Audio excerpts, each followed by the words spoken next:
This is the Bed Bug Specialist podcast. This podcast is created to help educate the public and pest control professionals on bed bug news, facts, tools, and treatment methods. Follow, like, and share this podcast, and if you give us a 5-star review on iTunes, you'll be entered in a monthly drawing to win a gift valued at $50. Find us on iTunes and Stitcher, Google Music, Spotify, Podbean, and iHeartRadio. You can contact the show at 918-960-0829 or email us at podcast@TulsaBedBugSpecialist.com. Our Twitter is @TulsaBedBug. Our website, TulsaBedBugSpecialist.com. And you can also find this podcast on YouTube. Hey guys, now, it's Mikkel again. here's today's episode. Tulsa Bed Bug Specialist podcast. So hey, sorry it's been a while. Been busy with a lot of things and work. We're a small company, and so I myself, the owner, have a lot of hats. So sorry. And then also I was trying to get a couple interviews scheduled that kind of fell through. So it kind of was my way of being lazy and waiting, but the guest never was able. We were never able to line up our schedules to do an interview and talk with some people. But anyway, soon I'll get some interviews and maybe some different subjects. I'm a specialist with bed bugs, of course, and I know in other fields that I have friends in, they are specialists and experts in what they do. And you know, we're all in pest control, but they kind of specialize in one thing. I specialize in another. But we all do a lot of things and wear a lot of hats. So anyway, that will be coming soon. But today I was fortunate to be interviewed by my local news station, and I don't even know if they aired the broadcast or the interview. So I think they just might have took some information that I told them and kind of just ran with it. But so I don't even know if it got posted or anything. I kind of looked the next day to see if I could find a download or a video or even an article of it, but I couldn't find it. So I think at the last minute they might have just dropped it or whatever. But anyway, I am going to go over kind of the information and the subjects we talked about for the interview. So there is a few things that they wanted to talk about. They, of course, they knew a little bit, and there was a high school in my area that got infested by bed bugs. And I don't know how the word got out, but anyway, they were calling me to get kind of information on what to know about bed bugs so they can kind of do the interview or do the investigation or whatever. So anyway, I stepped up and gave them some information. So I will go over some of the points that I was trying to make. They wanted to know facts, wanted to know different things about bed bugs, and I don't know if we've covered just general facts on this podcast yet. So we'll keep it short and sweet, and I'll just read off a couple details and kind of elaborate, and then kind of at the end I gave them some tips, preventative tips that helps. Of course, nothing is gonna be like using a professional, but there are certain things you can do to help minimize and control bed bugs as best as you can.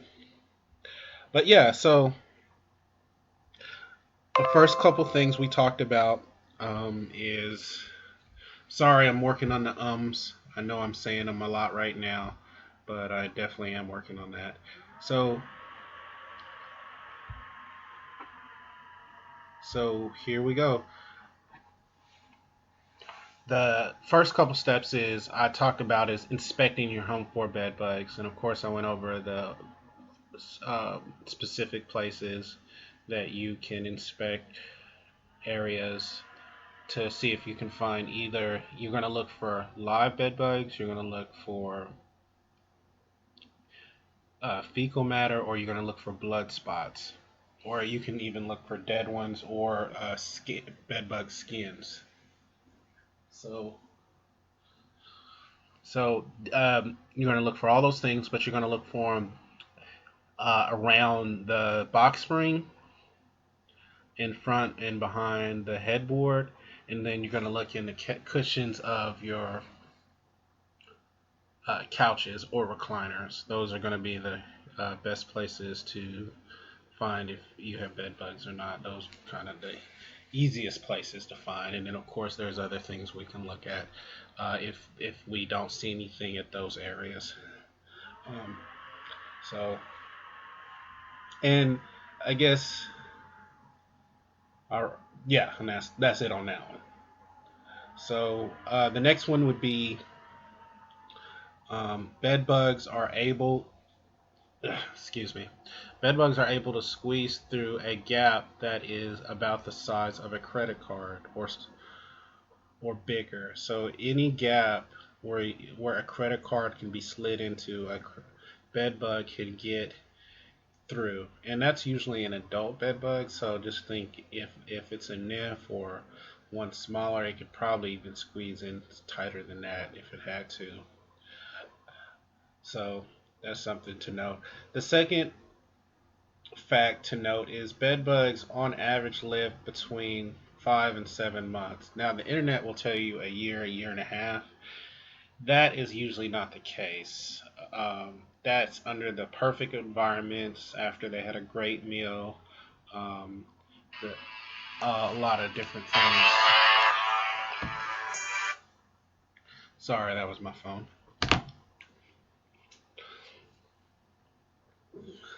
But so that's usually the case when it comes to their lifespan. On average, about 5 to 7 months is what we found and kind of in labs found. Of course, they're as the population are growing and as they're adapting, so on and so forth, it might be longer, but as of right now, those are kind of the averages. Um, Bed bugs live in, of course, messy or clean homes. We talked about that before. It doesn't matter as long as humans are there. They can live there. Bed bugs can ingest 5 to 6 times their own body weight of blood. That's a lot of blood, usually in one meal. So in one sitting, it usually takes. I've heard anywhere from 3 to 10 minutes. They'll stay sucking blood at one point on a human in a feeding. All right, females can lay 200 to 400 eggs in their lifetime. That's a lot of eggs. And then again, some of the articles will tell you that they lay at least 1 to 4 eggs on a daily basis. With some of the infestations I've seen, I feel like they don't multiply that fast. Although I do believe that they can 200 to 400 in their lifetime. But of course, that's in the perfect environment. They have plenty of food sources. They have plenty of space, plenty of places to hide in. Kind of, um, but they've been pretty. It's pretty random and sporadic depending on the home. So that's definitely believable. I think. Uh, Bed bugs. The adult bed bug is about the size of an apple seed, which is common. And one thing that's kind of scary that people think, which you would think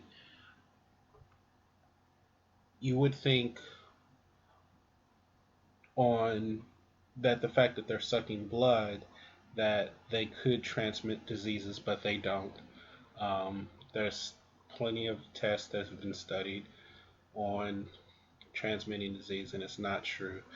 They could if For instance, it would have to be something like if the bed bug had sucked the blood of somebody that's infected by something, and then the bug went to another human to suck, and then it was smashed, and the blood got mixed up with the blood in an open wound or something like that. But it's extremely, extremely, extremely unlikely that would happen. So it had to be like 1 out of 1 billion that you could catch a transmit a disease from a bed bug, and then you would have to also think: is there enough blood, um, um, and um, and their immune system breaks it down or digests it pretty soon before any bacteria or anything like that can transmit from one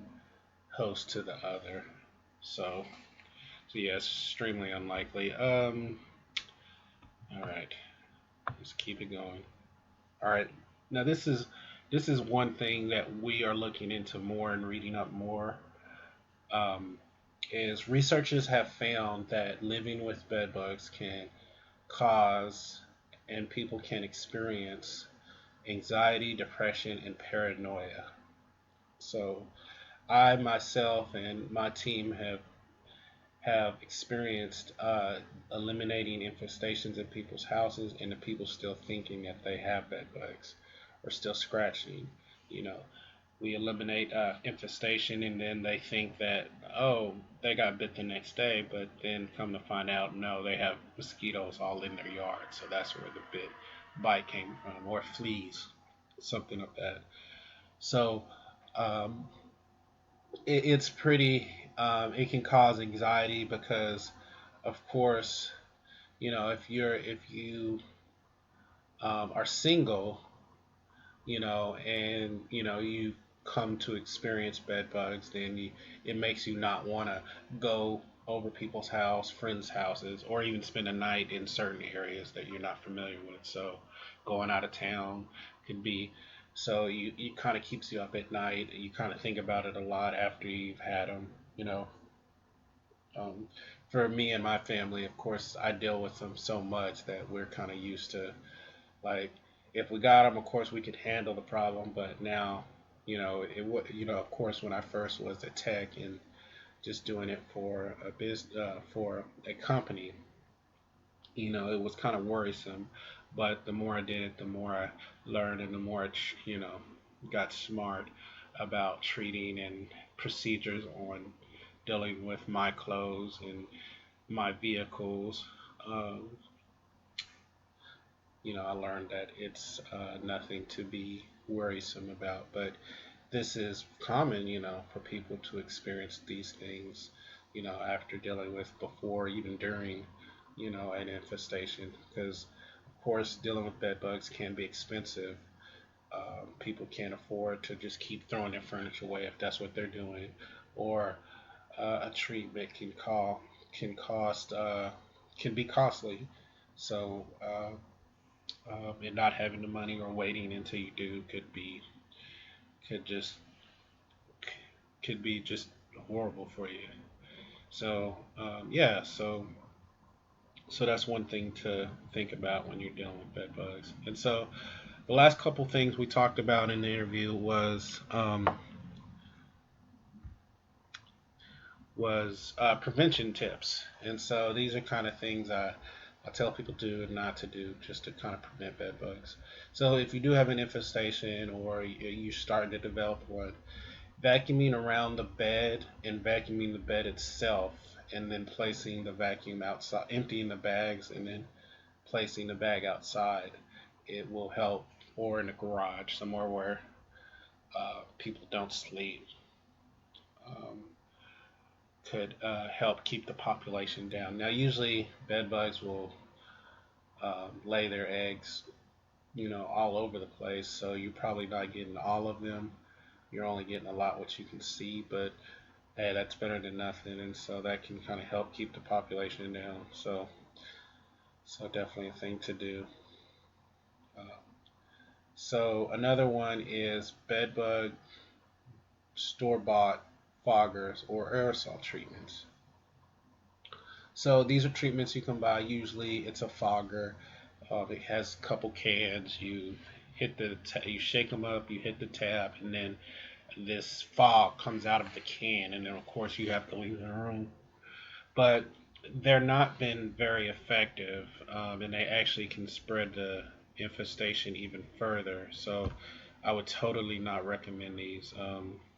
They are dangerous, and they're putting pesticides in your home and in areas where they shouldn't be, and they're not going to be effective for the pest. They're just only going to be there to kind of harm any living people or organisms in the home. So definitely don't use foggers. And then another thing, just remember that bed bugs can hide almost anywhere. So don't just assume they're in the bed. And that's why when we treat, we can't just assume they're in the bed. We treat as if they're kind of everywhere. So that's another thing to think of. Another preventative tip that we can recommend is if you're at a friend's house, if you're or if you're going out of town, make sure that you put your luggage, clothes, and your bags away from the area you're sleeping or on a countertop if possible. Because usually what happens is, if you're somewhere, you put your bag by the bed or by a couch or something, it's there long enough, or you're there overnight, and then the bed bug then just crawls into the from where they're at into the bag, and that bed bug was pregnant, so now you have bed bugs, and infestation can possibly grow in your home. So definitely be careful on that. And that's about it. That's the kind of things we talked. We talked about the famous phrase, sleep tight, don't let the bed bug bite. That phrase comes from back in the day. I want to say the early 1900s. Instead of having metal or wood frames, or they were wood frames, but they would have ropes inside that you would place the bed on. And so you would have to pull them tight to place the mattress on, so that you it wouldn't sag, or you wouldn't be laying on the floor by the time you wake up. So that's where that phrase comes. And of course, don't let the bed bug bite. So sleep tight, tighten your frame up before you go to bed, and don't let the bed bugs bite. Of course, back then it was probably minimum of what they can do. I know once metal frames became popular, people would, throw the mattress and box spring away, and then light the metal frames on fire with kerosene, and that would kill a lot of the infestation. I can't imagine it got rid of all of them, but everything, but it probably kept the population down. And of course, I don't know how often they would do that. But anyway, just